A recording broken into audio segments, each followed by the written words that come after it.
안녕하세요. 저는 올해 딱 40살이 되는 여자입니다. 저는 지금 나름 사회적으로 성공했어요. 창업을 했는데 돈을 꽤 잘 벌거든요. 정말 독하게 살았기 때문입니다. 정말 힘들었고 지친 날들의 연속이었어요. 실은 저는 스스로를 용서할 수 없었습니다. 그래서 전 제 몸이 편안한 상태로 도저히 유지할 수 없더라고요. 스스로가 너무 원망스러워서요. 염치가 없어도 이렇게 없나 싶어서 말입니다. 그렇게 살아가던 어느 날 기적 같은 일을 겪게 되었어요. 지금부터 그 이야기를 한번 해보도록 하겠습니다. 전 남자친구와 동거를 하고 있고 둘이서 그저 일만 하며 지금까지 살았어요. 그렇게 독하게 살아야 했던 이유는 제게 정말 상처가 큰 일이 있었기 때문입니다. 전 성인이 되자마자 예쁜 여자아이를 하나 낳게 되었어요. 갑작스레 찾아온 축복 아닌 축복이었어요. 당시 만나고 있던 남자친구와 멋모르고 저지른 일의 대가치고는 너무 컸었죠. 나중을 기약하며 떠나보내기를 결심했었으나 이미 그땐 아이의 심장 소리를 들을 수 있을 정도로 아기의 형태를 점차 갖춘 뒤였어요. 막상 들려오는 커다랗고 건강하게 뛰는 아이의 심장 소리에 미안하다 울며 낳아서 잘 키우겠노라 다짐했습니다. 다행스럽게도 남자친구도 제 의견과 일치하더군요. 어린 나이에 아이를 낳은 것은 아직까지도 시선이 별로 좋지 않잖아요. 그 당시엔 지금보다 더 심했어요. 갓난아이를 안고 가면 쯧쯧거리며 혀를 차는 소리가 바로 옆에서 들릴 정도였죠. 저와 남자친구는 둘 다 달동네 출신입니다. 아이를 낳아 잘 키우겠다 호언장담을 했었지만 현실과 이상의 거리는 아득하게 멀었으며 우리가 처한 현실은 너무도 냉정했어요. 먼저 저희는 장기 투숙으로 여관방을 잡아 그곳에서 살림을 차렸습니다. 당시 그놈의 돈이 뭐라고 참 많이 비참했습니다. 아무리 벌어도 돈이 모이지 않더라고요. 여관에 매달 돈을 내야 했고 아이를 키우는데 분유는 왜 그리 비싸고 기저귀는 또 왜 그렇게 비싼지 저와 남자친구는 돈이 없어서 비참해졌던 순간은 매일이었습니다. 친구들에게 돈을 빌려 아이의 딸랑이를 사주기도 하였고 갑자기 늦은 밤 고열에 시달리는 아이를 데리고 응급실에 가야 했기 때문에 한밤중에 친구들에게 전화를 돌려 10,000원, 20,000원씩 빌려 병원비를 겨우 낸 적도 많았어요. 갓난아이를 누군가는 여관에 남아 돌봐야 했기 때문에 남자친구는 일을 3개나 했었어요. 새벽엔 신문을 돌렸고 오전부터 오후까지는 공사 현장에 가서 일용직으로 일을 했고 오후부터 밤늦게까지는 고깃집에서 불판을 닦았습니다. 그렇게 일을 하면 막상 돈은 많이 벌지만 아무리 젊어도 그렇게 몸을 혹사하면 병이 나기 일쑤였죠.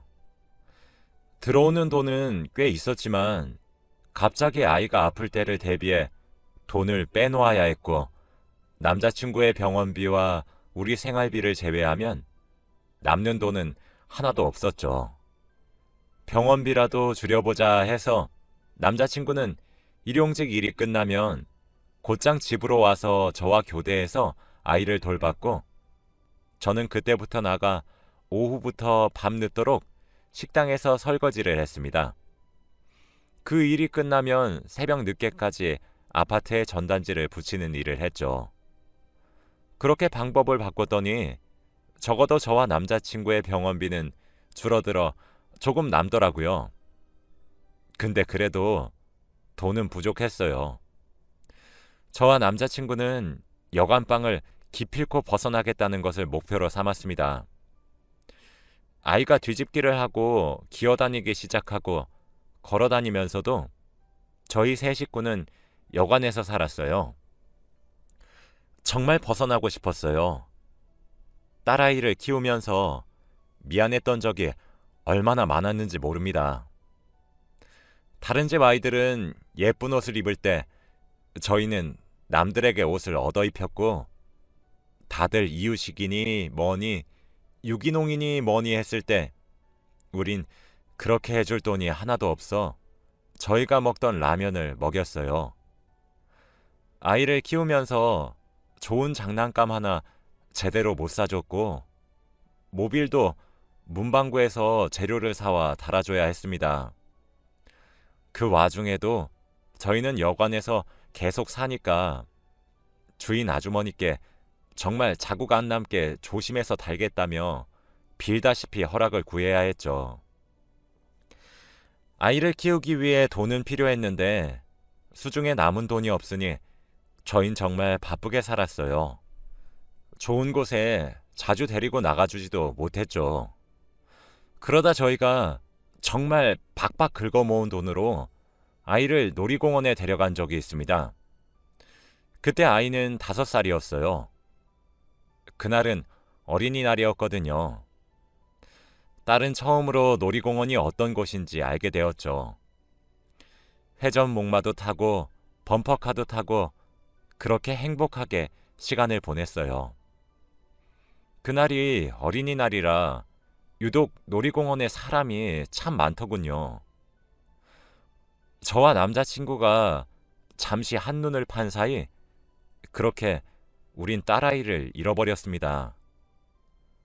방송을 아무리 하고 미친 듯이 아이를 찾아 헤매도 폐장 시간에 남아 끝까지 놀이공원 곳곳을 뒤져도 아이를 찾을 수 없었어요. 아이를 잃어버린 부모들은 가슴에 커다란 돌덩이를 하나 얹고 삽니다. 사는 게 정말 사는 게 아니에요. 처음엔 믿기지 않았고, 그 다음 스스로가 원망스러웠고, 그 이후론 절망에 빠졌고, 왜 하필 그날 아이를 데리고 나갔던 건지 모든 순간을 후회했죠. 제가 아이를 찾을 때 남자친구는 일을 했고, 제가 일을 할 때 남자친구는 아이를 찾았어요. 놀이공원을 미친 듯이 헤매고 다녔고 실종 신고를 했지만 저흰 결국 찾을 수 없었습니다. 저와 남자친구는 점점 미쳐가기 시작했죠. 딱 반쯤 돌아버릴 것 같았어요. 저보다 남자친구의 마음이 더 단단했고 강했던 것인지 남자친구는 아이를 찾는 것을 멈추고 절 챙기기 시작했습니다. 지금 생각해보면 그것도 참 쉽지 않은 일인데 그렇게 해준 남자친구에게 고맙지만 당시엔 정말 원망스럽더군요. 그렇게 우린 매일 갈등을 겪었습니다. 여전히 형편은 나아지지 않아 싸움도 잦아졌고, 아이를 잃어버려 미쳐가고 있었던 저와 남자친구는 매일 언성을 높여가며 싸우기 급급했죠. 저희는 아이부터 생겼기에 혼인신고도 결혼식도 하지 못한 상태였거든요. 남자친구와 전 헤어졌다 만났다를 반복했습니다. 미쳐 사는 제게 지쳤다가도 절 챙기러 오기를 반복했죠. 아이를 잃어버린 지 5년 정도 되니 전단지를 보고 비슷한 아이를 봤다는 말에 헐레벌떡 찾아가 아니란 사실을 확인하길 수십 차례가 되니 저도 점차 지쳐갔어요. 남자친구에게 하나 고마웠던 것은 남자친구는 절 포기하지 않아 주었다는 점이죠. 매번 기대에 들떠 남자친구에게 말을 해 같이 방문해서 아니란 말에 주저앉은 저를 옆에서 참 많이도 위로해 주었습니다. 남자친구가 그러더군요. 꼭 찾게 될 거니까 그때 아이를 찾게 되면 그동안 해주지 못한 거 다 해주자고. 그러니까 우리 기반도 닦아보자고. 이제 정신 차리고 돈도 아이를 위해 모아놓고 안정적인 수입도 가져보자고. 그러니까 여기서 주저앉지 말라고 우리 명의로 전셋집도 구해서 아이가 돌아오면 언제든지 모든 걸 해줄 수 있는 환경도 닦아놓고 싶은데 엄마란 사람이 이렇게 쉽게 지치면 되겠냐고 말이에요. 그 말에 기대어 일어섰습니다. 그동안 모은 돈으로 남편은 10평 남짓한 가게를 하나 얻었어요. 남편은 분식집을 오픈했어요. 남편은 저와 나이는 같았지만 저보다 훨씬 어른스러웠습니다. 옆에서 제가 지쳐 쓰러지면 일으켜 세워주고 울면 달래주고 그렇게 꾸역꾸역 저희는 살아갔어요. 점점 줄어드는 연락에 저도 남편도 점점 찾는 건 바라지도 않고 살아있기만 해달라 빌었죠. 그렇게 시간이 흘렀고 그 사이 우리는 여간방도 탈출해 작지만 아담한 집도 마련했고 돈도 꽤 많이 모였어요. 맛집 프로그램에 출연도 해서 매출도 많이 올랐죠. 번화가로 자리를 옮겨 더 큰 곳에서 장사를 할 수 있게 되었습니다. 우울했던 우리 부부는 점차 활기 있게 생활할 수 있게 되었어요.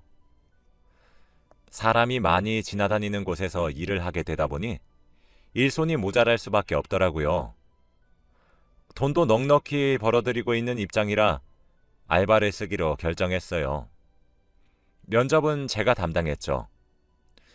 수많은 사람들을 대상으로 면접을 보았습니다. 그중 딱 한 사람이 눈에 띄었어요. 여자아이였습니다. 그 여자아이는 나이에 비해 조숙해 보였어요.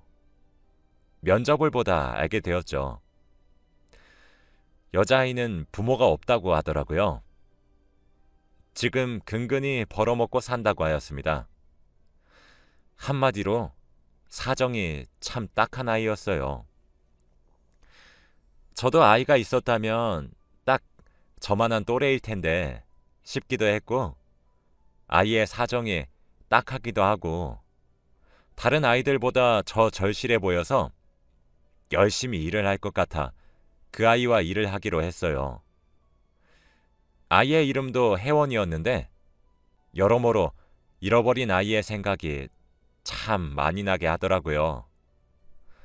이름도 똑같았거든요.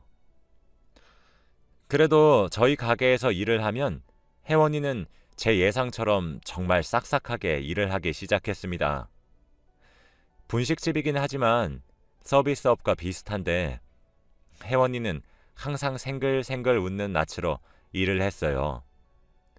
얼굴도 예쁘장해서 주위에 있는 남학교의 수많은 첫사랑의 대상이 되기도 했어요. 혜원이는 참 기특한 아이였죠. 성실하기도 하고 싹싹하기까지 한 직원을 미워할 순 없었죠. 전 혜원이를 더 잘 챙겨줬어요. 반찬도 몇 번씩이나 해다 주기도 하면서 말이죠.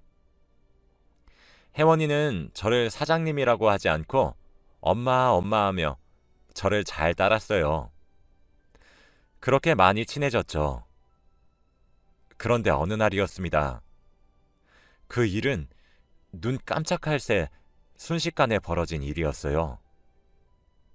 정신을 차려보니 바닥엔 혜원이가 피를 흘리며 쓰러져 있더라고요. 알고 보니 선반 위에 올려놨던 물건들이 와르르 떨어졌는데 그 바로 밑에 제가 있었나 봅니다. 혜원이는 무너지는 걸 보자마자 제게 달려와 제 머리부터 폭 끌어안아 감싸고 자기가 대신 맞은 거였어요. 와르르 떨어진 물건들이 전부 혜원이를 덮쳤더군요. 무슨 정신으로 119를 불렀던 건지 응급실까지는 어떻게 가게 된 것인지 알 수가 없었어요. 하필 남편은 그때 배달을 나갔었던 때였죠.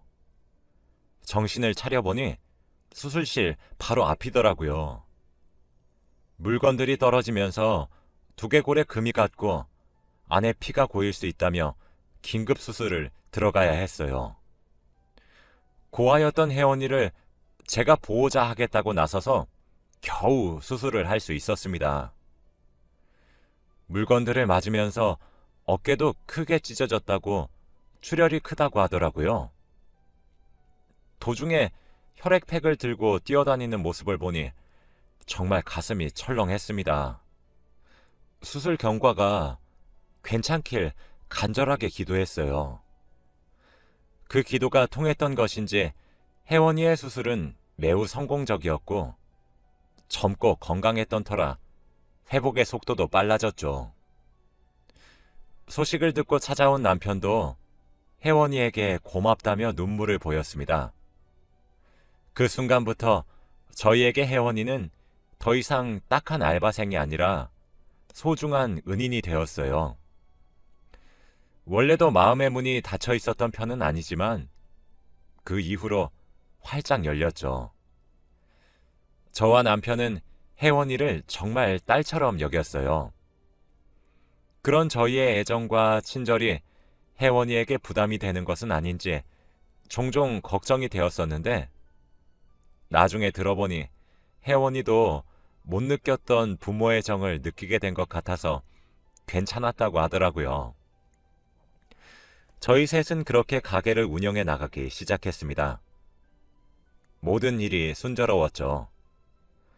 하지만 어느 날부터인가 혜원이의 얼굴이 많이 어두워지더라고요. 건강검진을 하는 날 이후로 말이에요. 아니나 다를까 건강검진에서 정밀검사를 해보자고 했다고 하는 겁니다. 간 쪽이 이상하다고 하면서 말이죠. 어쩜 불안한 예감은 스쳐 지나가지를 않는 것인지 혜원이는 간염에 의한 급성 간 부전이 왔더라고요. 우리 부부는 그 소식을 듣고 바로 혜원이를 입원시켰어요. 상황은 날이 갈수록 점점 악화되었죠. 혜원이는 결국 간 이식이 최선의 방법이었습니다. 뇌사자의 간을 기다리는 것도 순서에 너무 밀려 있어 거의 불가능에 가까웠어요. 정말 안타까웠습니다. 하얗고 말갛게 웃을 줄 알았던 혜원이의 얼굴은 점점 누런 빛을 띄어가는 것이 보기 힘들 정도였거든요. 간 이식이 시급하다고 하더군요. 하루는 장사를 마치고 집을 가기 전에 혜원이의 병원에 잠시 들린 적이 있었어요. 혜원이는 안 자고 있더군요. 오늘 왠지 제가 올 것 같은 느낌이 들었다고 하면서요. 그러면서 우린 오랜만에 도란도란 이야기를 했어요. 혜원이가 자신의 과거 이야기를 해주더군요. 처음이었죠. 근데 등골이 오싹하더라고요. 혜원이는 엄마, 내가 내 이야기 해준 적 없죠? 오늘따라 왜 이렇게 기대고 싶어지는 건지 모르겠네. 나 이때까지 진짜 잘 버틴 것 같은데. 아니, 내가 아까 악몽을 꿔서 그런가? 나 진짜 이제 얼마 안 남은 것 같고 그런 느낌이 들어서 그런가? 마음이 좀 그래요. 사실 나 부모님이랑 어렸을 때 헤어졌었거든요. 엄마 아빠랑 놀이공원에 갔었는데 그때 잠시 정신 팔렸었단 말이에요. 근데 그 잠깐 사이에 엄마 아빠가 사라지고 없더라고요. 그리고 누군지도 모르는 어른들에 둘러싸여가지고 고아원에 가게 되었어요. 그런데 고아원에 가면 뭐해? 우리나라가 지원을 잘해주는 것도 아니고. 아이들은 모두 성장기라 배가 고프고 우리가 먹을 수 있는 양은 한정적이었어요. 매일 싸워야 했어. 이불 개수도 모자라서 비집고 들어가서 눈을 붙여야 했고 그랬는데 이렇게 죽을 거면 뭐하러 그렇게 열심히 살았는지 모르겠어요. 아, 엄마 만나려고 그랬던 건가? 라고 하면서 툭툭 자신의 얘기를 털어놓는데 여러분들도 느끼셨죠? 혜원이가 들려준 이야기의 위화감을요. 와, 정말 설마 싶더군요. 맞아요. 생각해보니 이상했어요. 제가 잃어버린 딸과 이름도 같았고 나이도 같았죠. 부모가 없었고 태어난 계절도 같았습니다.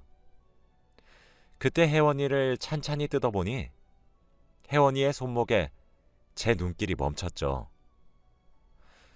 제가 낳은 딸은 왼쪽 손등 정중앙에 큰 점이 하나 있었거든요.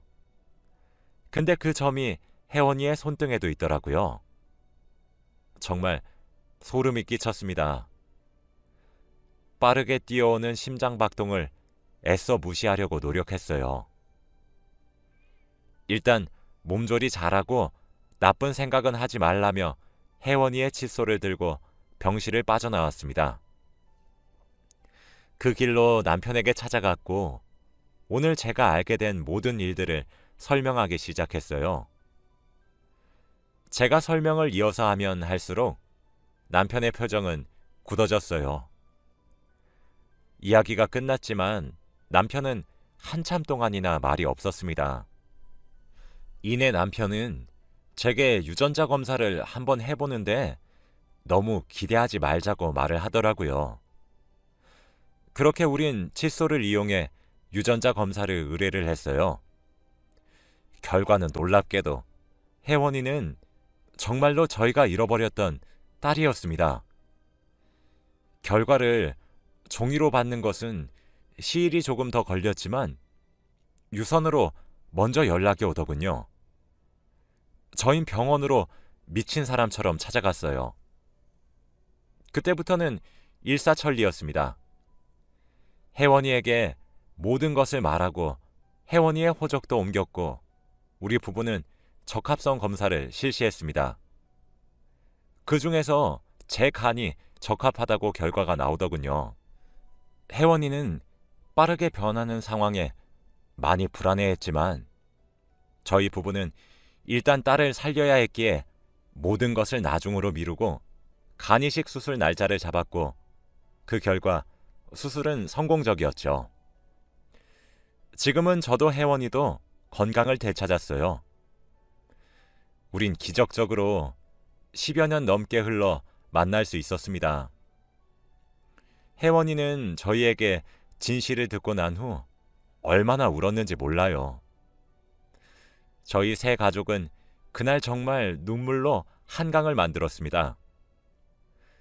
글을 적으면서 다시 느끼지만 피는 물보다 진하다는 말이 정말 맞는 말 같아요.